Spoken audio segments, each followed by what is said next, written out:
Memang flu ini kalau kita berbicara tentang flu yang disebabkan oleh virus, memang virus ini adalah suatu mekanisme yang harusnya tubuh kita bisa menanganinya sendiri nih, tanpa perlu pergi ke dokter. Tetapi memang ada suatu kondisi-kondisi khusus yang memang harus kita waspada. Artinya ada awareness atau ada simptom yang ini nggak bisa nih dibiarkan sendiri, atau membeli obat secara bebas atau dengan cukup berjemur. Nah, tetapi sekarang yang akan kita fokuskan ini adalah mencegah lebih baik daripada mengobati nih.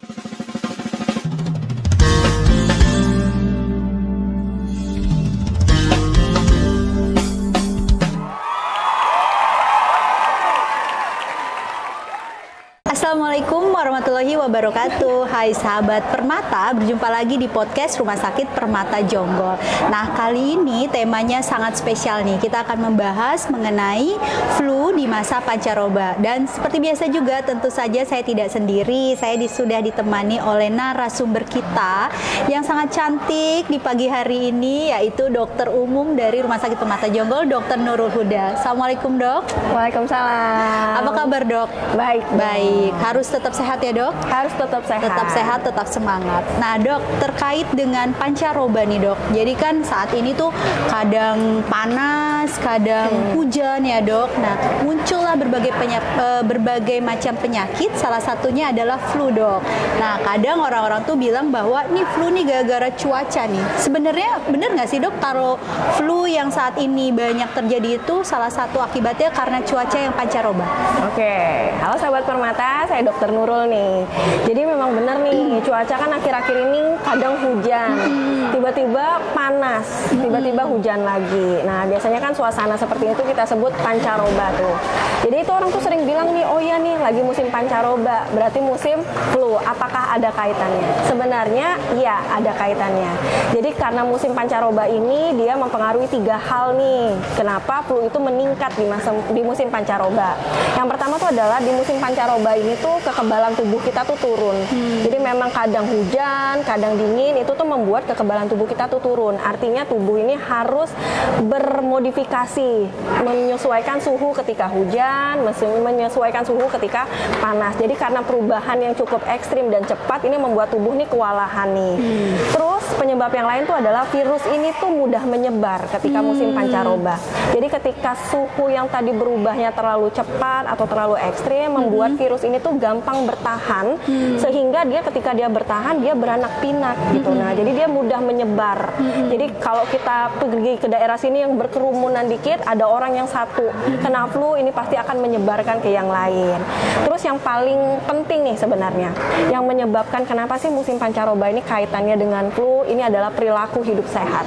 Jadi ketika misalnya nih musim hujan, orang itu akan jadi mager, males minum. Ketika dia musimnya terlalu panas, juga orang jadi minumnya pengennya yang dingin terus ya, Dok, dingin gitu. Terus juga karena memang cuacanya yang bikin mager, orang malas cuci tangan gitu. Jadi memang ada 3 hal yang berpengaruh yang menjadi penyebab kenapa di musim pancaroba ini flu itu menjadi meningkat. Flu itu menjadi gampang sekali ya, Dok, yang terkena.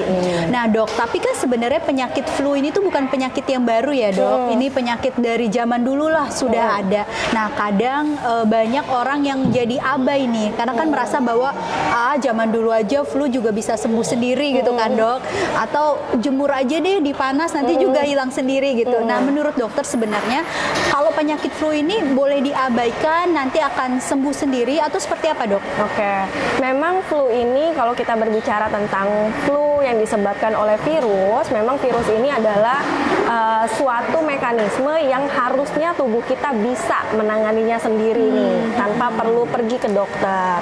Tetapi memang ada suatu kondisi-kondisi khusus yang memang harus kita waspada. Artinya ada awareness atau ada simptom yang ini nggak bisa nih dibiarkan sendiri, atau membeli obat secara bebas atau dengan cukup berjemur. Nah, tetapi sekarang yang akan kita fokuskan ini adalah mencegah lebih baik daripada mengobati nih. Jadi pada prinsipnya virus ini akan mati atau akan hilang karena karena self healing, artinya sembuh sendiri karena diri sendiri.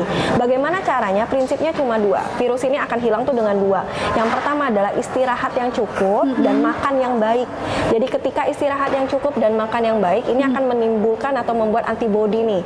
Antibodi ini apa? Pertahanan diri sendiri nih untuk melawan virus-virus ini. Karena pada prinsipnya virus itu adalah self healing. Oke, gitu. jadi memang antibodi itu kayak membangun prajurit-prajurit dalam tubuh kita ya dok ya, supaya kalau ada virus menyerang bisa bertarung sendiri nih. Ya, oke dok. Itu kan tadi kalau misalnya kita bicara orang dewasa ya, mereka pasti akan paham nih bahwa ketika ada penyakit atau sesuatu yang tidak nyaman di tubuhnya, maka benar harus istirahat, maka benar harus menjaga pola makan atau makan yang banyak seperti itu.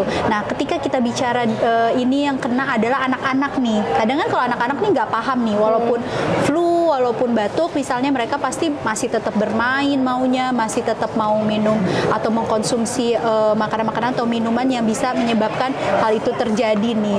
Nah, kalau misalnya yang kita ketahui nih saat ini banyak sekali informasi-informasi yang bisa didapatkan melalui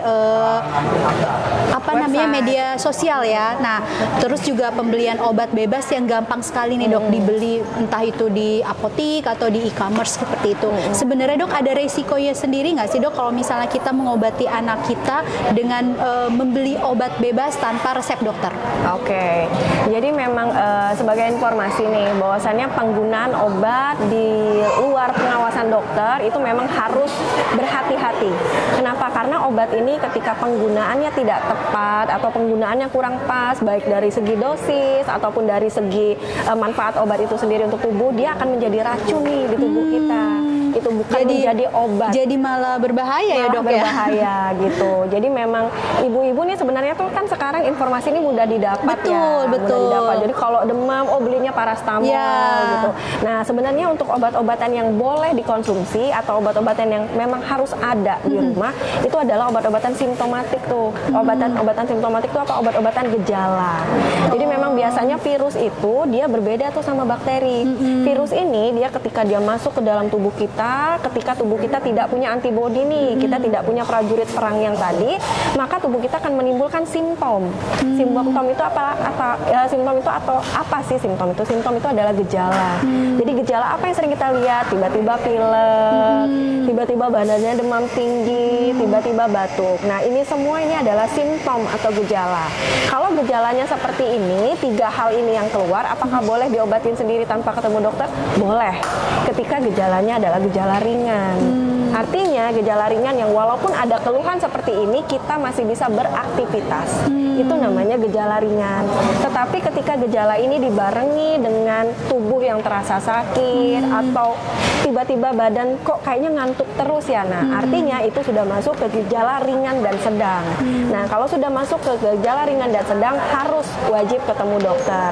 Tujuannya buat apa? Untuk mencegah nih biar jangan lebih parah atau mencegah komplikasi yang lain. Tetapi ketika gejalanya ringan, artinya flu nih tapi anak masih bebas bermain gitu ya, atau pola makan tidak terganggu, apakah boleh diobati sendiri? Boleh. Bolehkah membeli obat bebas di luar? Boleh. Bisa disampaikan tuh ke farmasi atau apotiknya, saya mau beli obat demam. Biasanya obat-obatan ini cukup aman bila diminum tidak dalam jangka waktu yang lama. Tetapi bila memang gejala tersebut sudah mempengaruhi aktivitas, artinya sudah tidak berselera atau anak yang tadinya berlari-lari tiba-tiba tidur saja, nah itu berarti memang harus ketemu dokter. Oke, biar supaya aman juga ya dok. Takutnya kan pemakaian obat atau dosisnya pun kita nggak tahu ya. Maksudnya, wah ini udah habis nih, beli lagi. Akhirnya dikonsumsi secara rutin kan. Nah kita nggak tahu nanti resikonya seperti apa ke depannya untuk anak. Oke dok, ini tadi terlalu banyak juga orang lalu lalang. Kita informasikan juga sahabat Permata, ini memang kita sedang berada di lobi Rumah Sakit Permata Jonggol nih. Dan saat ini memang sangat banyak pasien yang sedang datang ke kita. Memang karena tadi dok terkait dengan pancaroba, jadi banyak juga pasien anak-anak nih yang sedang datang. Nanti sebelum kita bahas mengenai pencegahannya dok, ini masih ke penyakitnya nih dokter. Nah tadi kan dokter bilang kan ada klasifikasi atau ada tingkatan flu-nya sendiri ya dok. Sebenarnya flu sendiri nih dok, kalau misalnya dirasa aman, kita biarkan saja karena terlihat tidak ada masalah. Namun itu lama gitu dok, maksudnya bisa berminggu-minggu misalnya itu ada resiko lainnya nggak sih dok sebenarnya? Oke, jadi memang untuk ketika kita sakit nih, yang harus benar-benar kita pahami nih. Ketika kita sakit, sebenarnya batasnya berapa hari sih dok? Yeah. Kita harus ke dokter. Oh ini baru 2 hari, oh ini baru 3 hari, itu kapan? Sebenarnya kalau dari segi waktu sendiri itu tidak ada. Jadi yang mengetahui bagaimana tubuh kita tuh sebenarnya kita sendiri nih. Kita yang memutuskan, oh saatnya saya sudah harus ke dokter. Tetapi kalau memang ditanya pendapat kapan, mungkin setelah 3 hari mencoba obat simptomatik tadi, misalnya dia demam, dikasih obat demam, kok masih panas gitu.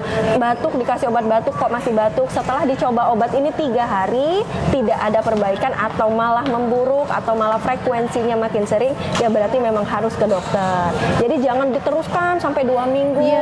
Kenapa? Karena ketika virus ini dibiarkan di dalam tubuh dan tubuh kita memang imunitasnya sedang turun, virus ini akan berkembang biak menjadi infeksi yang lain. Gitu. Jadi dia bisa berkolaborasi nih dengan infeksi-infeksi yang lain. Kenapa? Karena tubuh sedang tidak ada perlawanan. Gitu. Makanya setelah 3 hari dikasih obat simptomatik atau obat gejalanya, gejala tidak berkurang atau gejala makin memburuk, secepatnya untuk bertemu dengan dokter. Berarti tidak disarankan ya dok untuk para ibu-ibu di rumah sana nih kayak jadi dokter sendiri kali ya dok ya, meresepkan sendiri, padahal takutnya nanti jenis flu-nya berbeda dengan obat yang diberikan. Betul. Ini kebanyakan nih dok yang kita ketahui nih karena tetangganya punya anak cocok nih sama obat yang ini. Nah akhirnya oh anak saya juga dikasih yang ini nih, harusnya cocok nih, belum cocok dibeli lagi, akhirnya rutin pemakaian itu.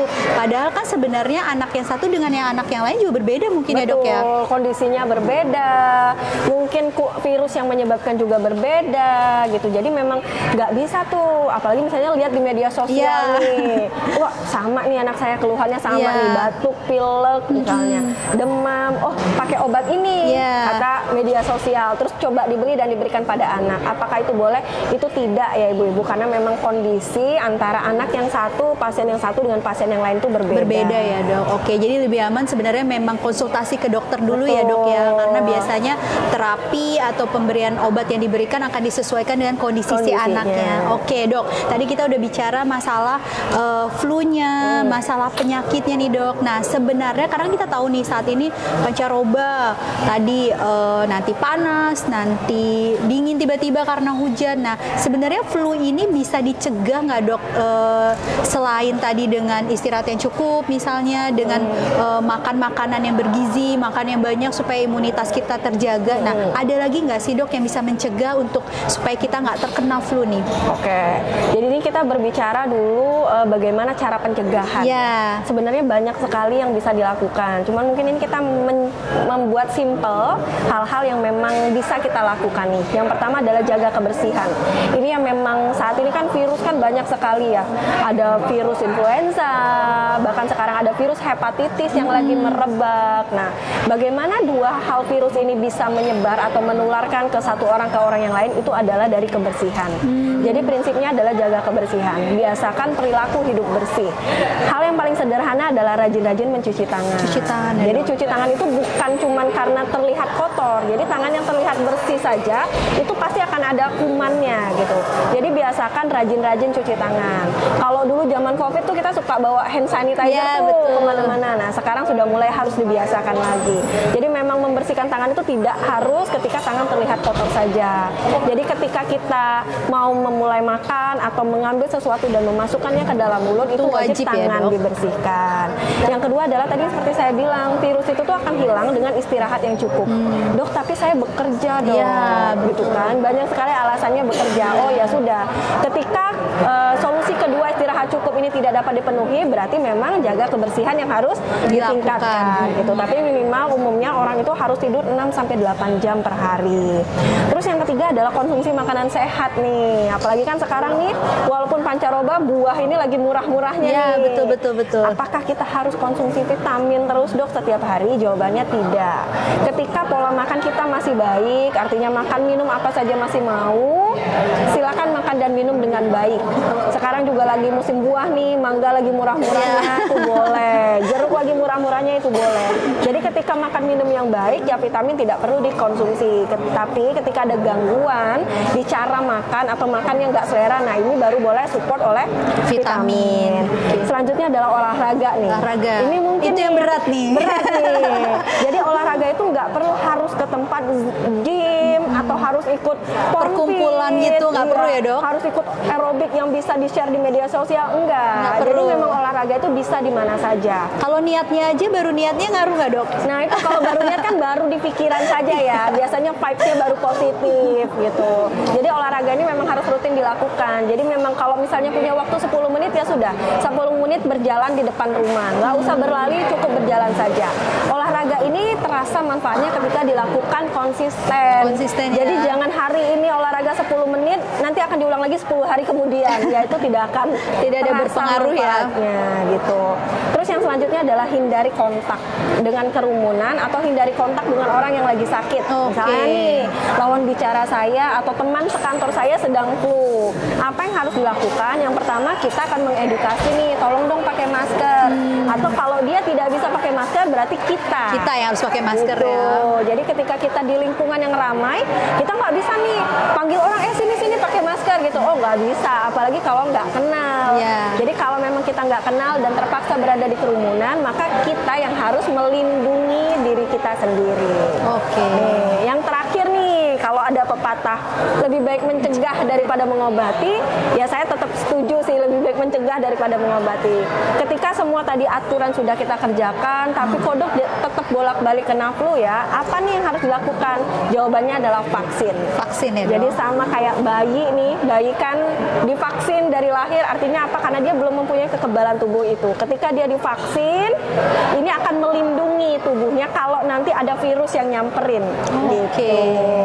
Jadi memang vaksin ya dok. Nah tapi dok, ini kebanyakan ibu-ibu khawatir nih, worry mereka. Vaksin ini sebenarnya aman gak sih? Karena kan ada sesuatu yang dimasukkan ke dalam tubuh. Nah terus juga sebenarnya vaksin ini tuh sebaiknya dilakukan rutin, apa memang ketika keadaan kita sudah tidak enak? Vaksin ini sendiri justru tidak boleh dilakukan ketika tubuh kita sedang terserang. Kenapa? Karena pencegahan ya dok ya? Iya, karena vaksin ini kita memasukkan kuman tersebut dalam keadaan lemah. Artinya kuman tersebut dimasukkan ke dalam tubuh dalam keadaan lemah. Tubuh yang sehat tadi, ada kuman nih, tubuh yang sehat tadi membentuk antibodi. Sehingga nanti saat kuman yang beneran datang, tubuh sudah ada antibodinya karena dia sudah mengenali. Sudah siap juga ya. Oh, ini kuman yang kemarin nih, ini obatnya tuh dihantam sama antibodi yang sudah disiapkan. Itu namanya vaksin. Jadi kalau tubuh yang sudah sakit kita masukkan vaksin, ya sudah tubuh makin diserang. Berarti kita dengan sengaja memasukkan kuman tersebut. Betul. Jadi kapan kita melakukannya? Ya namanya vaksin adalah pencegahan. Jadi diberikan ketika belum terserang atau keadaan tubuh sedang fit. Gitu. Dan itu boleh rutin nggak sih dok misalnya, atau ada jangka waktunya? Ada jangka waktu. Jadi untuk vaksin sendiri ada jangka waktunya. Dia bisa diulang, ada yang 6 bulan, ada yang 1 tahun. Oke. Nah sebenarnya kalau vaksin sendiri untuk influenza ini ada usianya nggak dok? Boleh dengan siang, boleh dewasa sama anak-anak atau cuma dewasa aja gitu dok? Untuk vaksin sendiri untuk influenza ini ada beberapa jenis. Jadi memang sebelum kita memulai vaksin ini wajib dikonsultasikan dulu ke dokternya. Apakah saya penderita diabetes boleh untuk vaksin? Apakah anak usia 5 tahun boleh untuk vaksin? Jadi memang sebelum vaksin, jadi vaksin itu adalah satu obat yang tidak boleh diperjualbelikan dengan bebas. Artinya memang obat ini atas saran dan atas dokter yang ngerjain gitu. Kapan boleh diberikan? Boleh diberikan ketika anak usia lebih dari 6 tahun dan pada kelompok usia rentan dewasa lainnya tidak ada komplikasi. Bagaimana cara mengetahuinya? Harus konsultasi ya dok. Jadi dok, kalau misalnya mau vaksin pertama kita harus ke dokter dulu ya dok. Kemudian juga vaksinnya harus diketahui dulu ya dok, cocok atau tidak dengan yang kita butuhkan. Nah dokter, ini kebetulan banget nih Rumah Sakit Permata Jonggol dok, kali ini sedang ada harga khusus untuk untuk vaksin influenza, Dok. Itu sudah termasuk dengan konsultasi dokter, sudah termasuk juga dengan administrasi. Jadi tidak ada pembayaran apa-apa lagi, sudah masuk semua ke situ hanya sampai dengan akhir Desember 2024, Dok. Jadi di penghujung 2024 ini Rumah Sakit Permata Jonggol ini ingin semua masyarakatnya supaya bersih dari flu, Dok. Nah, jadi silakan pada sahabat Permata, kalau misalnya tadi kan udah mendengar nih bahwa flu itu ternyata memang kalau dibiarkan resikonya juga ada yang lain ya, Dok. Dia bisa berkolaborasi nih membentuk penyakit-penyakit yang lain. Yang tentu saja yang paling tidak buat kita enak adalah perasaan tidak nyaman ya, Dok. Pasti karena seperti pusing atau aktivitas yang biasa kita jalankan jadi terganggu karena kita sedang flu. Dan juga nggak enak juga kali ya, Dok, karena ketemu lagi nih dengan orang kan kalau lagi flu kayak nggak enak ya, takut menularkan. Ya, jadi sahabat Permata jangan tunggu lama-lama. Ingat, paket promo kita hanya sampai Desember akhir ini di 2024. Nanti harganya bisa cek di media sosial kami, ada juga di situ. Silakan untuk appointmentnya juga bisa langsung ke bagian operator kami. Nah, dokter, terima kasih banyak, dokter, untuk waktunya hari ini, dokter. Oh, ada pertanyaan, silakan. Vitamin yang bagus buat anak-anak apa, Dok? Vitamin. Oke nih. Tadi seperti yang saya jelaskan nih Ibu-ibu ya, bahwasannya vitamin ini adalah roboransia. Roboransia itu artinya dia itu tidak mempunyai efek secara langsung. Jadi vitamin ini memang diberikan ketika dibutuhkan. Ketika dibutuhkan tuh apa? Ketika anak yang memang pola makannya sedang terganggu atau dia tidak selera makan, Dok, sehingga asupan yang harusnya dia peroleh dari makanan itu tidak ada. Nah, itu baru boleh diberikan untuk anak. Kalau ditanya jenis vitamin yang dibutuhkan, kita harus lihat nih kebutuhannya. Ya, betul. Harus disesuaikan ya, Dok. Harus disesuaikan karena kandungan macam-macam vitamin itu berbeda. Jadi misalnya anaknya ini kebutuhan vitaminnya karena badannya kurus, berarti kita harus memberikan vitamin yang kandungannya bisa meningkatkan nafsu makan. Atau ketika anak ini kok jadi sering sakit-sakitan, kok kalau sekali sakit susah lama sembuhnya, berarti kita harus memberikan vitamin yang bisa meningkatkan daya tahan tubuh, bukan yang meningkatkan nafsu makan. Gitu. Jadi kalau konsultasi itu benar, tidak boleh konsultasi online nih seperti ini, obat apa yang harus diberikan. Jadi memang harus diperiksa dulu sama dokternya sehingga obat yang diberikan atau obat yang dikonsumsi oleh anak itu tuh menjadi bermanfaat. Iya, karena sesuai dengan kebutuhan ya, dokter ya. Betul, tidak menjadi berbahaya di Tapi badan. buah-buahan tadi masih oke lah ya, Dok ya. Jadi yang paling aman tuh sekarang ini lagi musim banget buah-buahan. Iya. Boleh kalau anaknya tidak ada gangguan pola makan, artinya mau dikasih makan apapun masih mau, rajin-rajin deh dikasih makan yang baik, tinggi protein, boleh Tinggi dikasih sayur serat dan ya, Dok buah. ya. Iya. Oke, seperti itu ya. Ada lagi pertanyaan? Cukup ya. Nanti kalau misalnya ada pertanyaan lagi boleh langsung ke Rumah Sakit Permata Jonggol aja. Sekalian juga dengan vaksinnya ya, Dok. Oke. Dokter Nurul juga ada kok di Rumah Sakit Permata Jonggol. Dok, oke, terima kasih banyak dokter Terima sekali kasih. lagi untuk waktunya. Mungkin nanti kita bisa podcast selanjutnya dengan tema-tema yang lebih bermanfaat lagi. Mungkin ya, silakan nanti bagi sahabat Permata yang ingin nih membahas satu tema, silakan bisa hubungi admin kami di media sosial kami.